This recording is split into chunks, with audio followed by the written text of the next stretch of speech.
que são dois grandes temores do ser humano.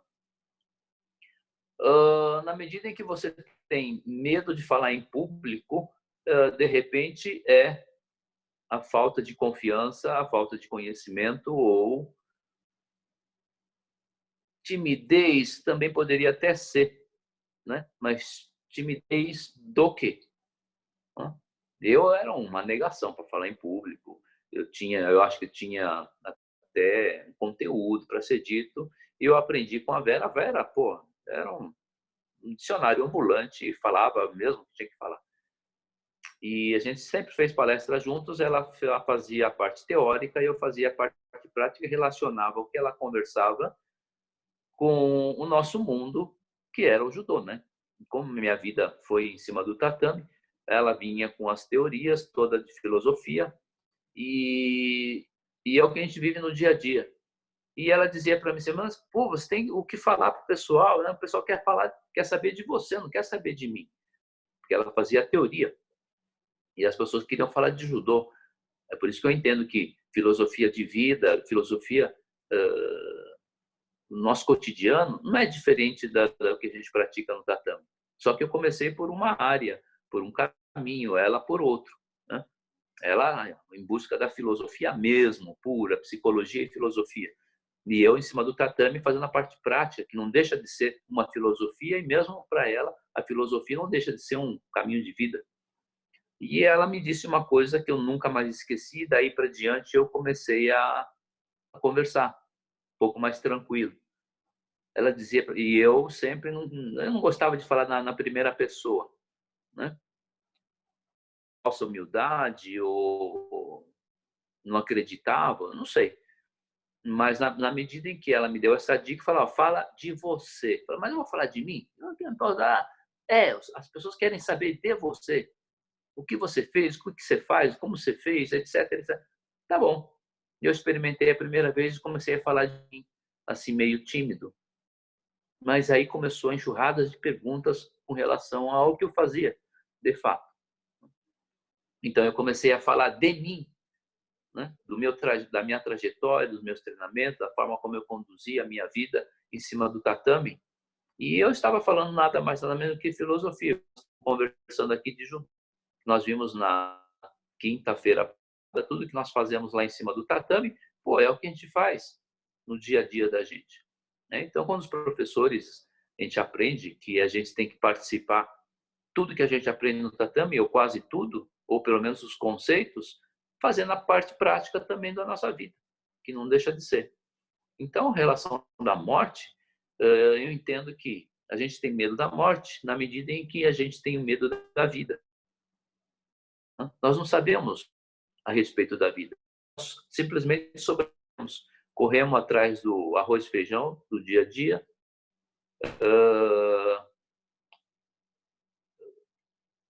Nós ficamos motivados pelo amanhã, né? Pelos sonhos que a gente, acho que todos nós temos, né? Um sonho de chegar a objetivos, de realizações, e nós vamos cegamente à procura disso.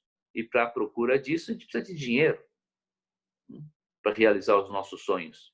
Nem todos, né? Se a gente entender pela matéria, nós precisamos de dinheiro. Quero ter um carro novo, quero morar bem, quero comer bem, quero viajar. Nas minhas férias eu quero curtir, ir para sei lá onde. Eu preciso de dinheiro. Então a gente passa 11 meses ou 12 meses, né? Que depois de 31 anos de trabalho, a gente tem direito a férias. Então a gente passa a trabalhar loucamente durante os 12 meses sobrevivendo. Nós já conversamos sobre isso. Não sei se vocês fizeram esse exercício de perceber o que nós fazemos diariamente. Diariamente. É a rotina. Acordamos, tomamos um banho, tomamos um café, nos vestimos, vamos para o trabalho. Depois de 8, 9, 10 horas de trabalho, voltamos para casa. Jantamos, tomamos banho, jantamos e vamos dormir para o dia seguinte fazer tudo de novo, né? E acho que meio que a maioria faz as coisas meio automático. Ou seja, não está vivendo o dia a dia. E amarrando isso com os samurais, eles tinham o treinamento deles lá, Nilson, que era dedicação total ao que eles faziam. Os guerreiros ficavam ali em militares e acordavam a rotina deles ali e treino, treino, treino, treino, e ficavam vivendo aquilo direto e reto, porque eles sabiam que a qualquer momento ia ser chamado pelo Shogun para ir para a batalha. Então, o que eles faziam ali? Eles viviam presente o tempo todo, presente o tempo todo. Se o camarada ficasse pensando que, pô, na família, nos sonhos, não sei, a Tatiana está aí, o Makoto também é de origem, né, oriental, sabe que, por exemplo, lá no... Mais ou menos não, Tati, com essa carinha aí, meu, não tem jeito não. Sabe que lá no Japão, eu acho que, não sei hoje, né, mas até onde eu saiba, em primeiro lugar, os caras dão a vida, as suas responsabilidades à empresa que trabalha. E a família vem em segundo lugar. Então, é tudo pela empresa. Por isso que o índice de suicídio é muito grande. E quando a pessoa não satisfaz ao seu chefe, ao presidente da sua empresa, os caras vivem, ficam envergonhadíssimos, né? A ponto de se suicidarem. Ah, mas vai ter a festa da mãe, que não sei o quê. Não, mas eu tenho que trabalhar. Se tiver que trabalhar, ele dá prioridade ao trabalho. Até hoje, acho que ainda é assim. É aniversário da sua filha. Não, primeiro tem que terminar e entregar o serviço para o presidente, para o chefe, lá para a empresa, e depois... Ou seja, é um resquício, eu acho que, dos militares, dos samurais, do pessoal da época, né? Que era tudo pelo Shogun. Tanto é que na Segunda Guerra lá, não sei se na Primeira, mas na Segunda Guerra, existiam os kamikazes. Né? Os caras davam a vida pelo imperador. Pegava o aviãozinho dele lá e usava, era um homem-bomba. Né? Então, eles têm essa cultura, essa, entre aspas, não sei se responsabilidade ou essa honra de servir o seu senhor. Então, a qualquer momento, eles tinham que estar preparados para defender lá o shogunato, o mesmo imperador. Então, Nilson, os caras, eu acho que tinham medo sim. Tinham medo sim, mas só que de uma forma não como a gente, que a gente é capaz de pegar e fugir, sair correndo, ou fugir, ou postergar as nossas dificuldades. Eles não. Então, eles sabiam que estavam sendo treinados praticamente. Então, eles viviam intensamente o presente, porque não sabiam se ia voltar. Relacionando isso com o tatame, o Ippon pode dizer, sim, não deixa de ser. Se a gente for ficar filosofando aqui sobre isso, pelo menos no tatame você toma um Ippon, morre, mas tem o direito de voltar, você sabe que volta. Agora, na época ali, não. Eles sabiam que estavam indo para tomar o Ippon e não voltar mais para casa. Tanto é que eles se preparavam para o combate. Então, antes de que deveríamos também fazer diariamente, é pegar, você mesmo dobrar o seu kimono, colocar ele na mala, ir para o treino, na hora de vestir ali no vestiário, botar o seu kimono no cabide, a faixa no cabide, não deixar a faixa jogada, não deixar enroscada no pescoço, o uniforme limpo, como se estivéssemos indo para a batalha. Só que ninguém leva isso em consideração. Eu posso dizer a você que todas as minhas competições... Só um segundo, só para terminar o raciocínio. Todas as minhas competições, nunca ninguém mexeu no meu kimono. Eu dobrava, eu costurava a bandeira do clube ou da academia que eu representava na época. Eu arrumava minhas coisas e 1, 2, 3 dias antes eu já entrava em no preparo para a competição. Tanto é que era até... A Vera reclamava, falava, nossa, você na véspera de competição você não fala com ninguém, você é carrancudo, fica chateado. Não estou bravo, não estou nem chateado, nem nada. Apenas estou me preparando para uma grande batalha, seja ele um zonal, que na época existia, paulista ou brasileiro, não importa, não importava a competição, o nível da competição. Eu me portava assim, talvez também por um pouco de sangue, talvez por eu ter sido orientado dessa forma.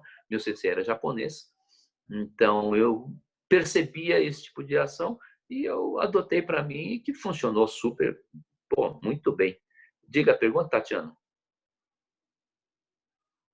Não é que, da mesma forma como o samurai tinha uma relação de dependência, assim, a ponto de dar sua vida para o shogunato, tem aluno que hoje tem uma relação muito de ver o sensei como ídolo, assim, né? Tudo, e acho que a gente deve respeito, mas nem tudo também. Acho que a gente tem que pensar as coisas que é passado pra gente, não só tomar como verdade. A gente tem que respeitar o conhecimento, mas é que tem gente que coloca como um ídolo, assim, acho que, não sei.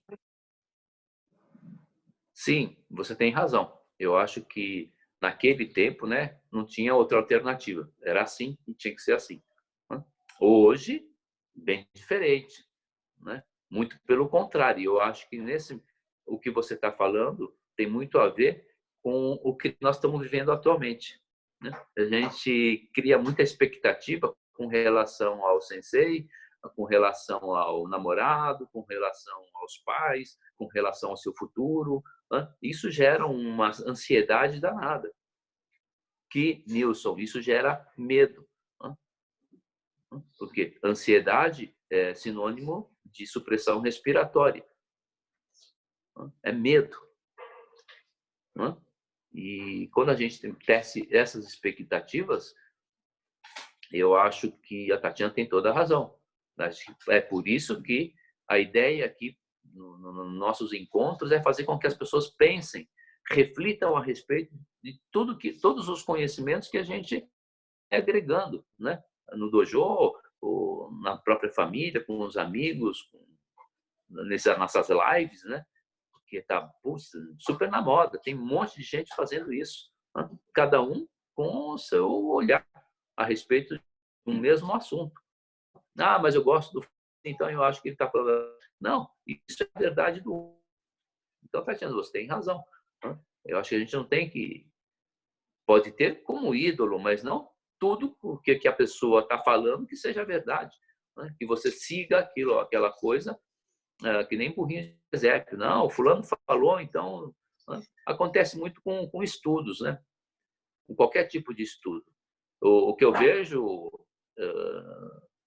sempre assim, como é que chama aquele trabalho que o pessoal faz no término de um curso? Como é que chama? TCC. TCC, né? Acho que é TCC. Isso. E a pessoa vai lá, olha, eu já li alguns, e eu já vi outras pessoas falando a respeito. Meu, final de curso, o cara teve N conhecimento com N professores, e fico pensando, posso estar enganado, eu também não sei qual é o objetivo que os professores querem que os alunos façam passem o ano inteiro preparando um trabalho, resultado de estudo de 4, 5, 6 anos de faculdade. Mas quando a gente lê ali no TCC, segundo fulano de tal, em 1930, aconteceu isso, então ele acha que é aquilo, que bacana. Aí, no parágrafo seguinte, segundo o outro cara, em 1200 e tralalá, e assim sucessivamente. O camarada não escreve o que ele entendeu, o que ele aprendeu, o que ele está entendendo a respeito do curso inteiro dele. Eu acho muito estranho isso. O que o cara aprendeu? O cara decorou fulano, beltrano, ciclano e segue o pensamento do camarada, né, Tatiana? Eu acho que é isso que você está querendo dizer, né? Pô, aquilo serviu em 1920 e a ideia é genial, é maravilhosa, mas serviu para aquele período de 1920 até 1930, número 40, até novos pensadores virem pegarem aquilo. É o que acontece, né? Todos os entendidos em qualquer tipo de assunto, eles sempre se baseiam, né? Geralmente se baseiam nos estudos do passado. E de lá ele vai tirando ideia, fala, nossa, isso aqui é muito genial, mas se fosse diferente, o camarada começa a pensar e fazer novas conexões com outros pensadores para ele tirar a sua tese, a sua verdade, né? Que não é verdade absoluta, vai estar servindo para o século XXI. Né? Mas os meus netos vão ler aquilo tudo e falar, nossa, muito legal. Mas tem que ser desenvolvida. Né? A gente já não pensa mais assim. Agora tem que colocar mais X, mais umas outras coisas. Então, naquela época, Tati, a verdade era aquela, tinha que obedecer, que senão ia faca no pescoço. Né? Então, eles viviam o presente constantemente. Né? Se eles ficassem pensando duro, não existia. Então, o movimento, Nilson, acredito que tenha sido um pouco menor, mas que eles se borravam também, eu tenho certeza que se borravam, eles são humanos. Né? São humanos. Né? Assim como nós.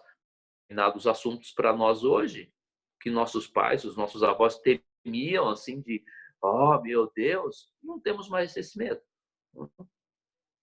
Então, não sei se eu respondi a sua pergunta, Nilson, no seu questionamento. Respondeu sim, acho que era mais ou menos isso. E eu acho, Sensei, que à medida que a gente vai tendo uma percepção em tudo melhor, até mesmo sobre a morte, acho que as nossas ações mudam, né? Como no caso, acho que o senhor comentou sobre os samurais, bem intensamente, assim, acho que essa percepção da morte, acho que talvez mude bastante as ações, né? A maneira como a gente vai direcionar, acho que a gente vai fazer, né? Sim, vamos aprofundar um pouquinho mais nessa questão da morte. Essa tal da morte, quando a gente chegar, vamos supor que ninguém adoeça, ninguém tenha um acidente no meio do percurso aí. Fora isso daí, vamos viver 80, 90, 100 anos. Não é? E provavelmente não. Certamente nós vamos virar pó. Nós iremos para um outro plano, com certeza absoluta. Né? Mas, Nilson, para pensar. Eu tenho medo da morte. Conscientemente, eu estou tendo medo da minha vida. Em grau pequeno. Né? A gente tem chance de outro emprego. A gente tem chance de, se perder um filho, fazer um segundo filho, um terceiro filho. Se eu tenho uma namorada, eu tenho chance ainda de ter uma outra namorada. Não é verdade? Eu perdi minha mãe. Olha, biologicamente você perdeu uma mãe. Mas, de repente, você pode ter uma tia muito próxima, ou, sei lá, uma amiga, alguém que, nossa, substitui, não igual uma mãe, mas você tem colo da sua avó, da sua, sei lá, né? É uma pequena chance. E se você parar para pensar, nós estamos morrendo diariamente. Todo dia nós estamos morrendo um pouquinho, só que em dose que não estamos percebendo. E morrer homeopaticamente não seria assim. Você me perguntou, mas como? Se eu não estou vivendo o presente, se eu não estou tendo consciência do que eu estou fazendo, eu sou um cara morto. Camarada que não sai do lugar, a camarada que pensa do mesmo jeito que eu, apesar de toda essa live que eu estou assistindo, e continuar pensando do mesmo jeito que eu pensava há 6 meses atrás, eu sou um cara morto e não estou percebendo. Eu tenho que evoluir. Eu preciso evoluir. E na medida em que eu não tenho esse acompanhamento, vai aumentando os meus medos. Porque o Nilson falou uma coisa, o Makoto falou outra, o Nakamura falou outra. Quem mais está aqui? O seu Paulo está aí também. Bem-vindo, seu Paulo. O Caio e etc, etc. Pô, vocês estão fazendo live toda semana, a gente está ouvindo pessoas conversando, falando do assunto que eu já estou inteirado. Se eu continuar pensando do mesmo jeito, depois de ter ouvido 5, 6, 7 pessoas sobre o mesmo assunto, eu sou um cara morto. Eu só estou sobrevivendo. Eu não saí do lugar. Né? E a ideia é o quê? É ter consciência a respeito das coisas. Então, Nilson, nós estamos morrendo diariamente um pouquinho e não estamos percebendo. E na medida que o tempo vai aumentando, vai passando, e eu vou ficando, esse medo não se afasta de mim, e eu vou tendo cada vez mais medo. Porque eu não sei viver. Eu não vivi. Eu não vivi nada. E uma coisa é certa, eu vou morrer um dia. Fisicamente, eu vou morrer um dia. E na medida que ele vai se aproximando desse dia, e eu não soube viver nenhum dos dias anteriores, eu vou ter um pavor. Eu penso assim. Agora, se você tem consciência do que você, de onde você veio, o que você faz aqui, para onde você vai, esse intervalo aí de onde você veio para onde você vai viver plenamente. Não vou dizer que você vai viver plenamente sem pensar no passado nem no futuro, porque nós somos seres ainda em desenvolvimento, nós estaremos um pouco para lá, um pouco para cá, normal, mas sempre voltando para o centro, sempre voltando para o seu presente. Na medida que eu vou entendendo isso e vou vivendo plenamente o meu presente, eu vou ficando satisfeito de fazer a coisa bem feita. Nós praticamos judô. Se a gente fizer um judô meia boca, se eu continuar fazendo o mesmo golpe do mesmo jeito que eu fiz há 6 meses atrás, eu sou um faixa verde, faixa roxa, eu preciso me aperfeiçoar. Eu preciso em busca da perfeição naquilo que eu estou fazendo. E para isso eu tenho que ter disciplina. Eu tenho que ter aqueles outros valores. Eu tenho que ter o respeito, eu tenho que ter todos aqueles conceitos que a gente aprende no judô. Eu tenho que ter para fazer bem feito aquilo que eu estou fazendo. Na medida que eu estou fazendo bem feito aquilo que eu estou fazendo, isso me dá uma satisfação. Isso me dá uma satisfação. Qual é a grande razão da vida das pessoas? É a busca da felicidade e da liberdade. Já conversamos também sobre isso. E a felicidade qual é? É as pessoas te darem presente, você ter uma boa namorada, você ter uma boa parceira, um bom parceiro, ter um bom emprego, tal. Será que é isso? Isso faz parte também, externo para o interno. Eu estou acompanhando, às vezes, quando eu pego um noticiário desse tal do coronavírus, porque todos os canais de livro que você põe só estão falando sobre isso. Né?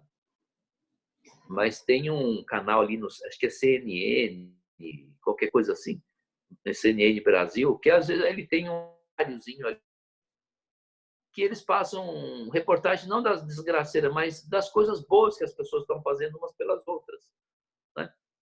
E vários depoimentos de pessoas que acabam sendo voluntários, servindo, cozinhando, fazendo a máscara, dando água e sabão para terceiros, colaborando de alguma forma. Né?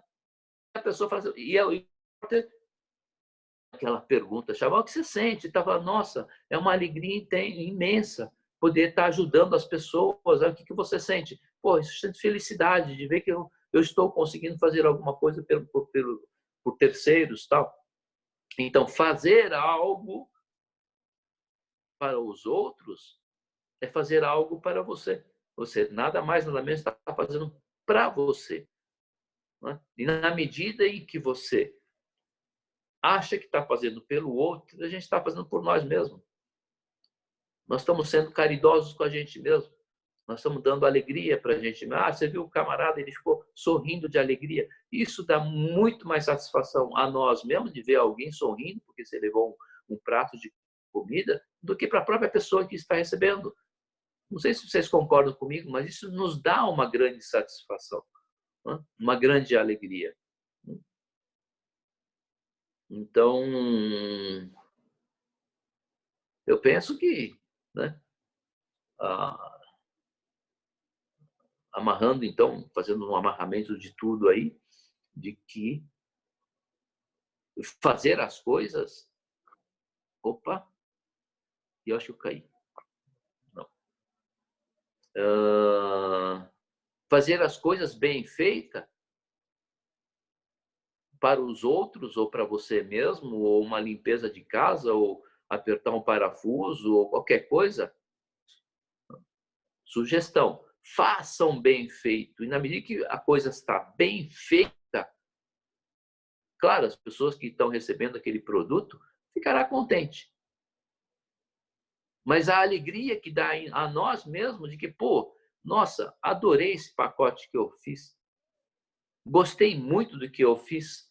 Nossa, ficou quase perfeito. A mesma coisa que fazer um bom golpe. Quanto de nós já não acertamos ou sem querer, ou consciente, ou sabe aquele golpe que pega na veia? Pá, o cara andou, você, pum!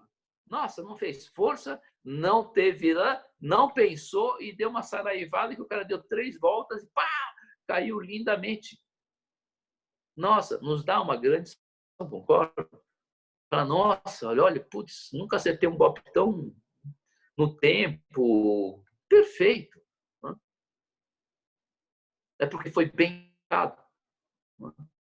É um vizinho, mas pô, se eu fizer isso aí diariamente, nas coisas que eu faço, algo bem executado, o frito bem feito, servir um café bem feito,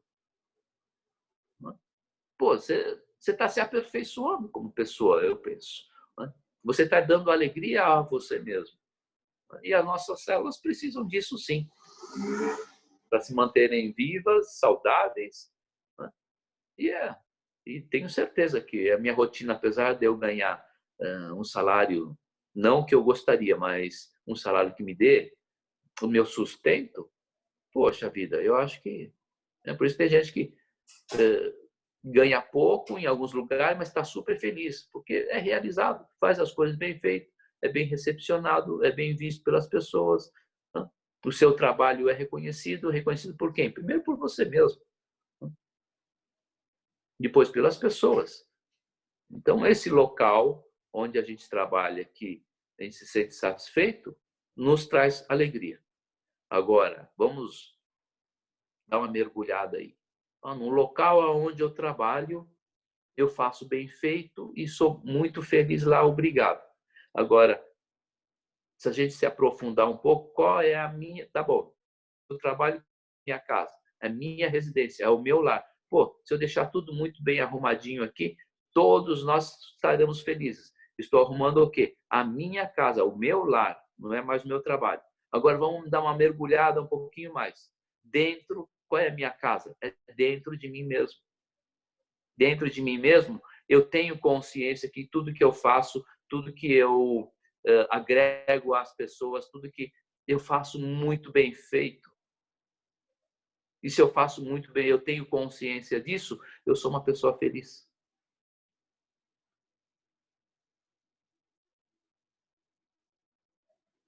Podem agregar, gente.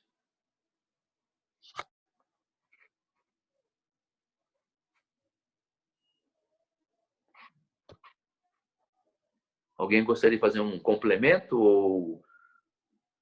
Não sei se deu para amarrar um pouquinho, Nilson, a respeito dos samurais, a respeito do ipom que a gente dá no tatame, ou que a gente toma, com conceitos de alegria, felicidade, de satisfação. Sim, deu sim. Sim, sim. Às vezes eu tenho essa percepção que é meio que um ciclo, meio até mesmo que lembra a respiração, o ciclo de batimento cardíaco, que você absorve mais ou menos tudo, essa comunhão que vem dos outros, você traz para dentro de si e expande.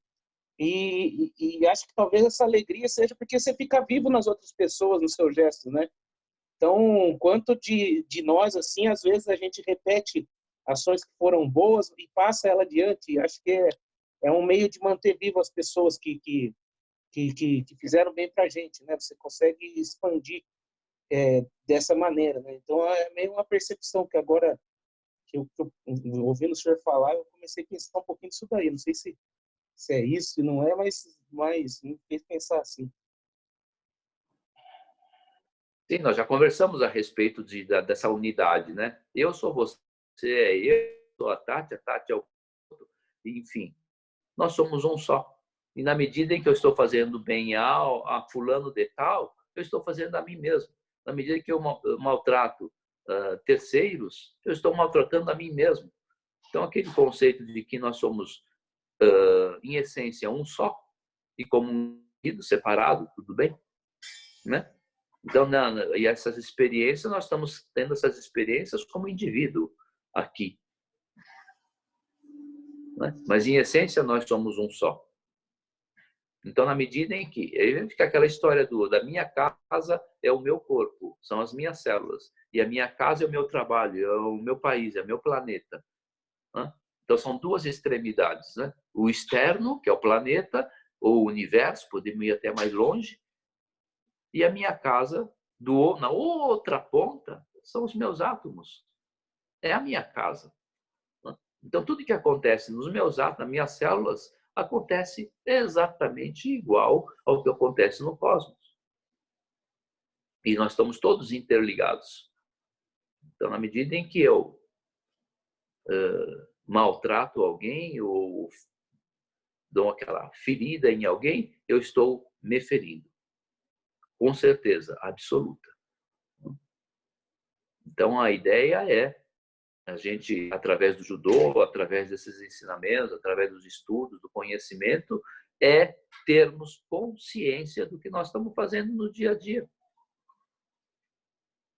Fazendo com quem? Comigo mesmo. Através de quem? Através das pessoas do meu entorno. Vocês estão entendendo essa ligação do micro e do macro? Então, eu tenho que ter essa noção, sabe, de uma extremidade da outra. Tendo esse entendimento, eu acho que a gente tem uma vida um pouco melhor. Sofrerei menos, né? E terei boa conduta no meu dia a dia, com consciência. Isso nada mais é do que judô.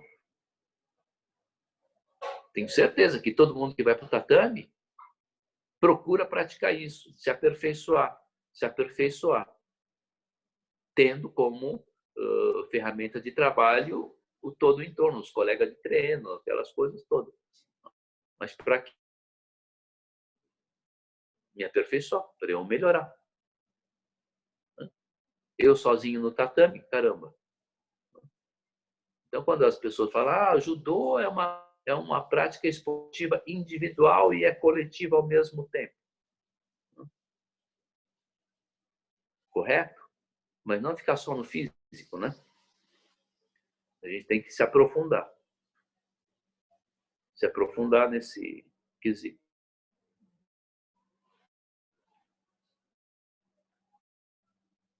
Perguntas ou questionamento ou complemento?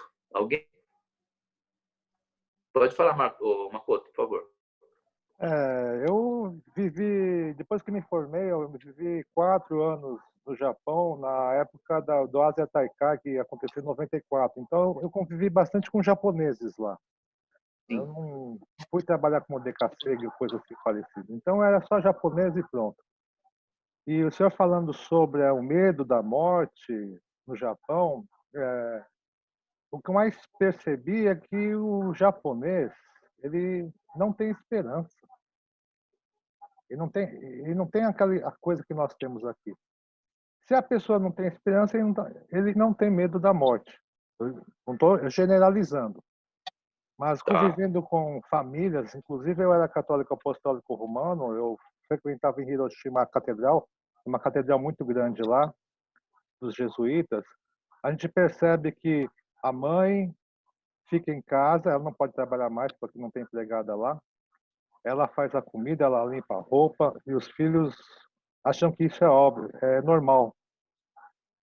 O pai trabalha de domingo a domingo, fazendo zangyô, a hora extra, e isso é normal. E os filhos, eles precisam estudar, inclusive até praticar o judô, e isso é normal. Não existe aquilo que, vamos dizer assim, a gente pode dizer que o japonês, o marido, a mãe, os filhos, eles têm aquilo que se chama esperança.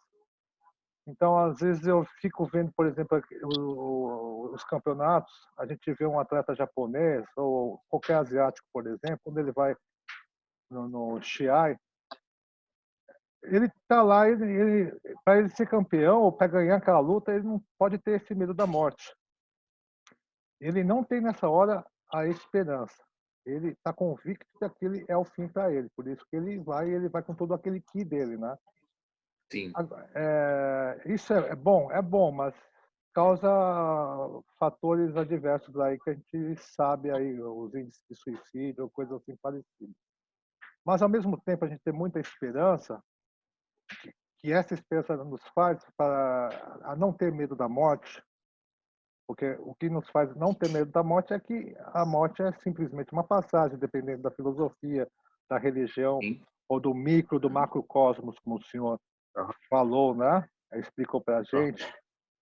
O excesso de esperança também nos dificulta nesses momentos pontuais. Eu sou uma pessoa que tem dificuldade com isso. Eu tenho muita experiência, eu tenho esperança e, por exemplo, numa competição isso me atrapalha, né? Porque numa competição eu precisaria pensar na competição e saber que aquilo seria o último dia da minha vida para me tornar alguma coisa, para ser vitorioso num campeonato, numa competição, me lidar bem aquilo. O trabalho é a mesma coisa.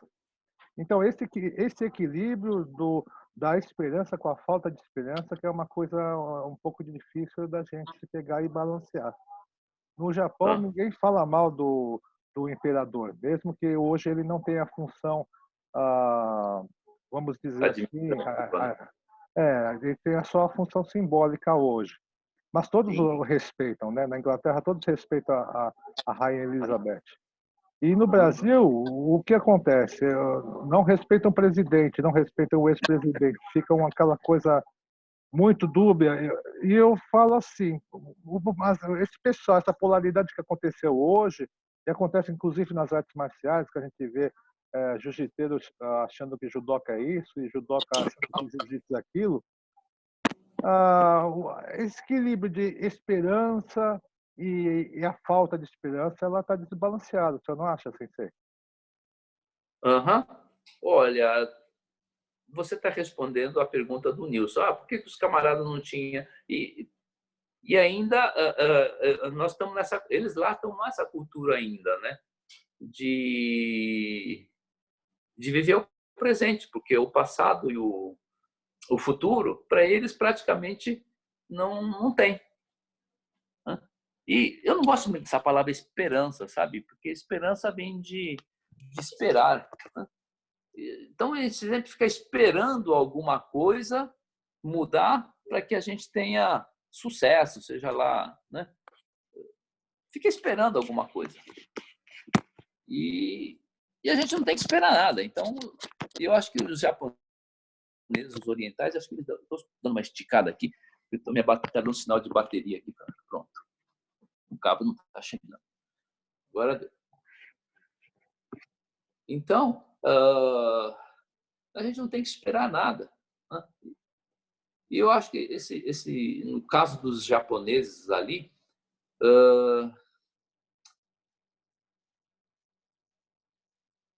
são muito radicais. E como eles não tiveram uma história muito agradável, e eu acho que isso também tem um pouco de memória, né?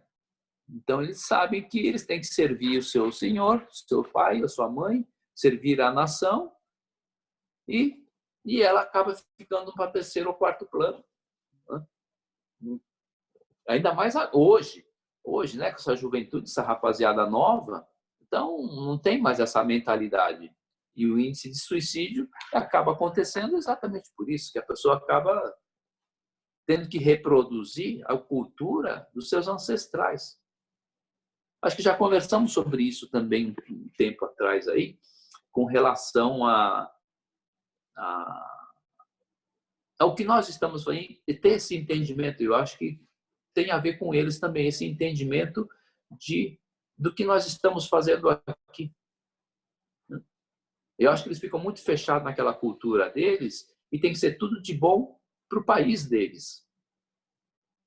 Eu acho que teria que dar uma viajada aí e ver que todo o movimento deles tem que ser bom não só para os japoneses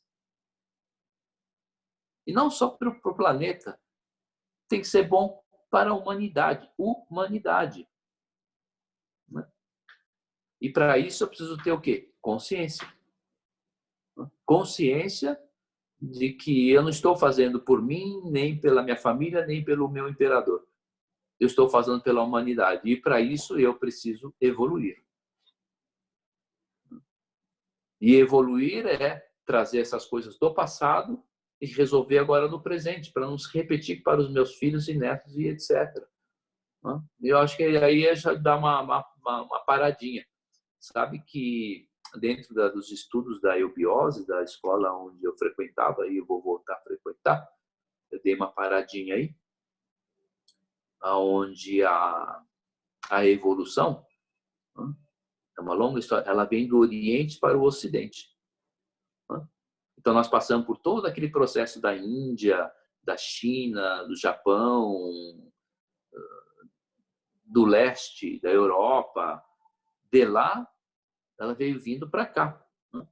E agora, o que está regendo agora, toda, entre aspas, a esperança do... Ou esperança não digo, porque não espera nada, porque está tudo já programado. Deveria de ser a próxima raça que daria continuidade à evolução aos americanos.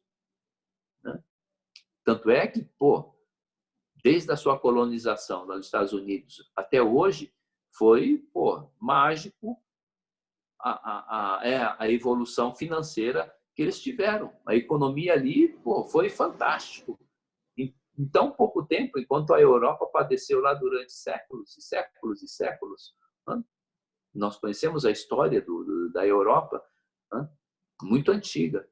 E a América, em 500 anos, 600 anos ali, nossa, o primeiro do mundo, e foi programado para isso mesmo, segundo toda a engenharia do universo. É para ser rico mesmo, para poder dar uma nova tônica, uma nova cara para a humanidade. Só que, na medida em que eles lançaram a bomba atômica em Hiroshima e Nagasaki, desde então, eles perderam a vez. Não sei se vocês acreditam, qualquer dia poderíamos conversar sobre os interterrestres ou extraterrestres, como vocês queiram chamar, que nós estamos sendo bem vistos, estamos sendo vistos por eles.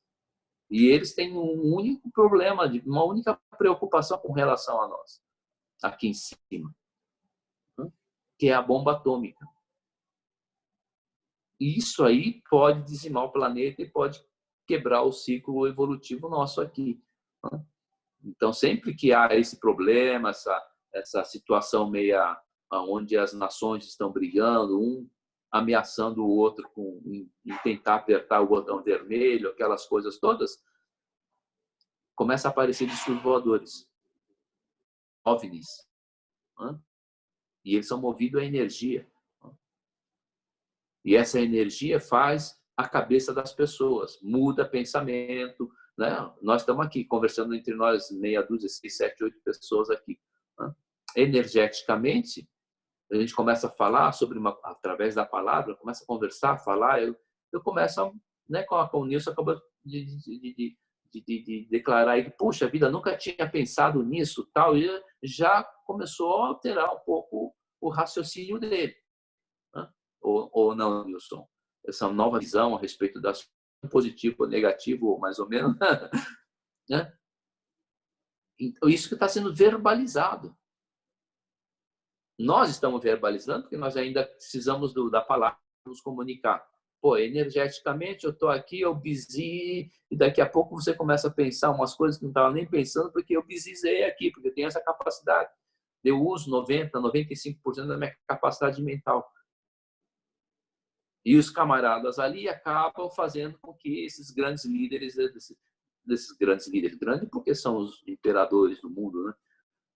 Comece a parar para pensar 2, 3 vezes, antes de apertar o botãozinho vermelho ali. Então, nós estamos sendo cuidados aqui, sim. Mas eu nem sei porque eu estou falando sobre disco voador, pô. Qual assunto que puxou isso aí, Makoto? Aí a gente vai mudando de assunto, daí cada assunto é muito interessante e acaba mudando de assunto. Você sumiu, o senhor é o Tio Jin? O quê? Traduz. O Tio Jin. O Tio Jin quer dizer extraterrestre em japonês. Não, pode parar. Para, não estou nem verde, pô.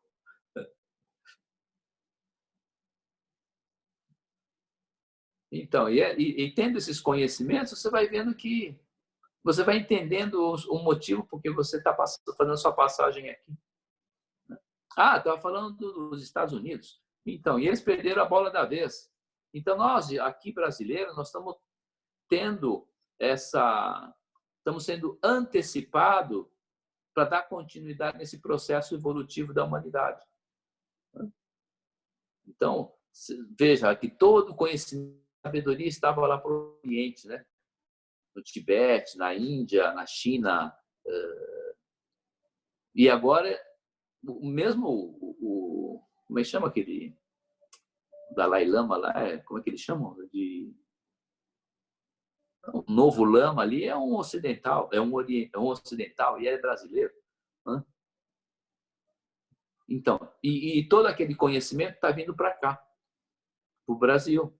Então, nós estamos fazendo a vez dos Estados Unidos e antecipando que nós seríamos a próxima nação a ser rica. Por isso que os antigos nossos avós diziam sempre que, nossa, o Brasil é a terra do futuro. E, porra, no caso, nunca viram.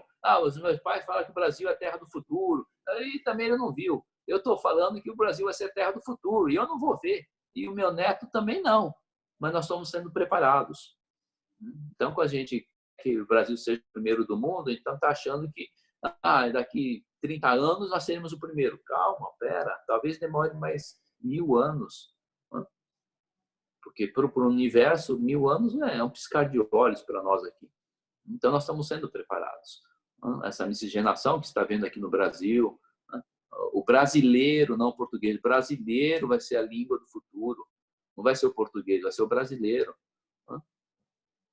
Então, nada de Yiddish, sei lá o que o pessoal falava que ia ser, nada. Vai ser o brasileiro. Então, nós estamos sendo preparados.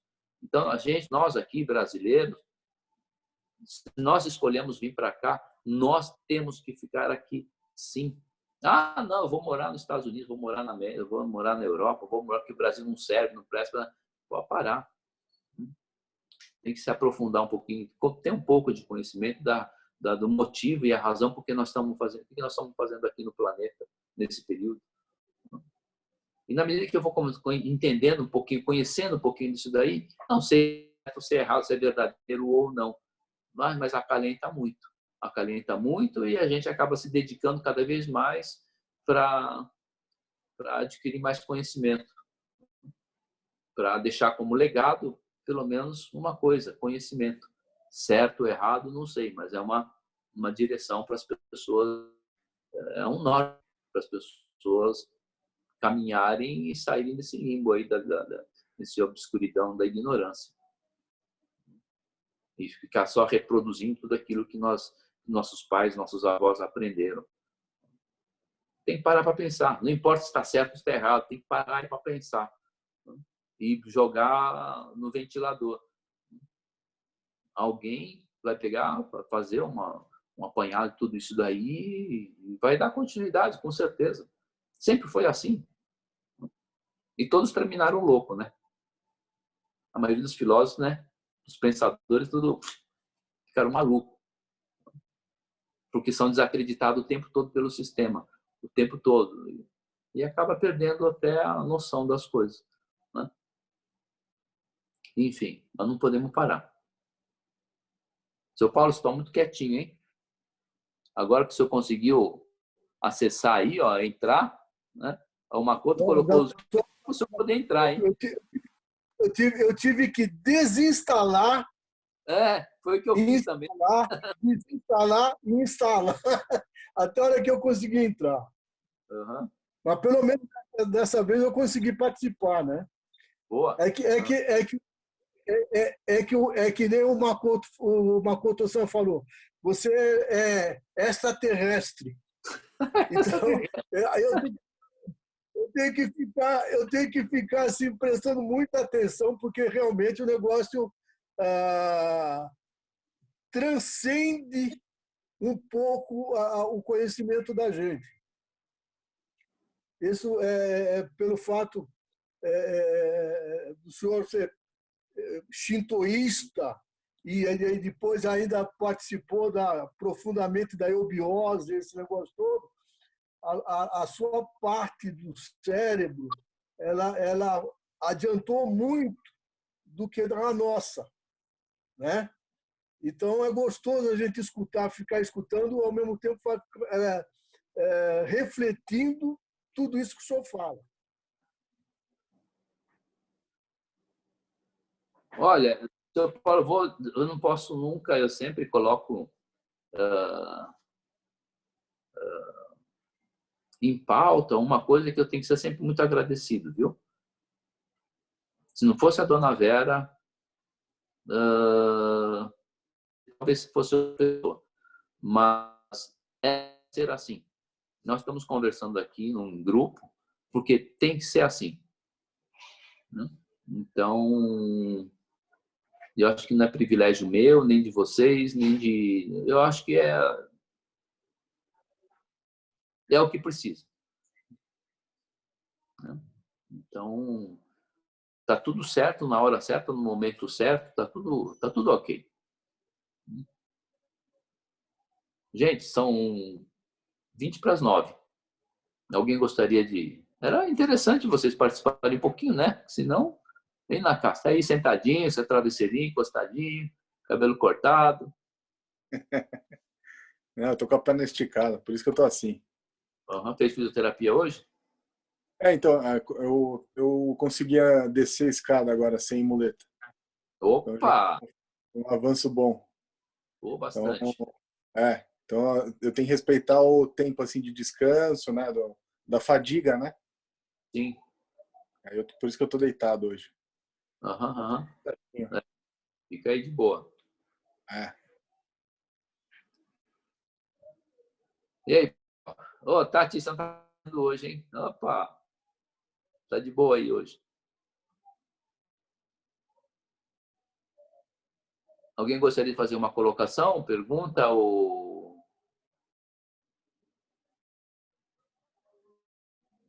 Ah, tá tudo certo aí, Nilson? Está todo mundo quietinho, ainda refletindo tudo aquilo que você falou. Muita informação, não. É bem isso que o Sensei Paulo falou, né? É muito louco. A gente vai refletindo, vai pensando, né? Eu acho que é interessante. Esse ponto de legado, às vezes, é uma coisa que ajuda até a gente entender um pouco mais a morte e repensar nas ações, né? Acho que é bom dar uma refletida por causa disso, né? Sim, viva a vida, não sobreviva. Na medida que você vai vivendo a vida, a gente vai entendendo a morte. E só não queremos entender a morte porque não vivemos. Porque nós estamos morrendo todo dia um pouquinho. E eu tenho que entender isso aí. Só que com chances de respirar no dia seguinte. E mudar atitudes. Uma reflexão do que durante o dia. É muito importante colocar na balancinha ali da sua balança, né? E aí refletir a respeito do seu dia. É muito importante. E colocar na balança e ver o que você poderia ter feito diferente. De melhor sempre, né? Evidente. Não, como é que foi meu dia? Nossa, eu fiquei assistindo televisão. Poxa, não podia ser melhor? Pelo menos sair do ratinho e colocar num programa um pouco mais interessante? Pô, é uma grande evolução, né? Então tem que... Os pequenos grandes, né? Os novos hábitos, né? Sim. Uhum. Pessoal, Quinta-feira estamos aí, de volta? Com toda certeza. Mas acho que a forma aqui é melhor, viu, Sensei? Esse Zoom aí tá bem facinho. Porque é aquilo que eu comentei com o Makoto-san, e inclusive com o senhor. Veja, deu problema na plataforma Zoom do pessoal de executivos de empresas que estavam fazendo conferências, vamos chamar assim, profissionais. Uhum. Quem entrar, o que ele vai pegar? Ele vai pegar o quê? Vamos falar de judô, vamos falar de, que nem o senhor falou aí, de planos quase que extrasensoriais, treinos. O que eles vão fazer com isso aí? Nada. Né? Pelo contrário, é capaz até deles querem participar também. Então, eles rarem sem. Não estamos falando nada extremamente particular. Estamos falando de vida. Então é até bom que eles entrem um pouquinho, né, para ficar batendo papo com a gente também. Então tá bom. Sobre o Zoom, Gomenasai. Sobre o Zoom, teoricamente, as reuniões duram 40 minutos. Então, se a gente quiser aproveitar a sessão, a gente teria que entrar e não ter aquele tempo de perda, né? Até todo mundo entrar, a gente tem um delay aí de 5 até 10 minutos. Então, vamos tentar combinar no WhatsApp. Quando todo mundo estiver pronto, ok, a gente lança o link para entrar na sala e aí a gente começa a sessão do zero. Hoje, por exemplo, excedeu os 40 minutos, mas o Zoom deu um GIF para a gente. Então, a nossa reunião hoje é ilimitada. Tá. Então, vamos fazer.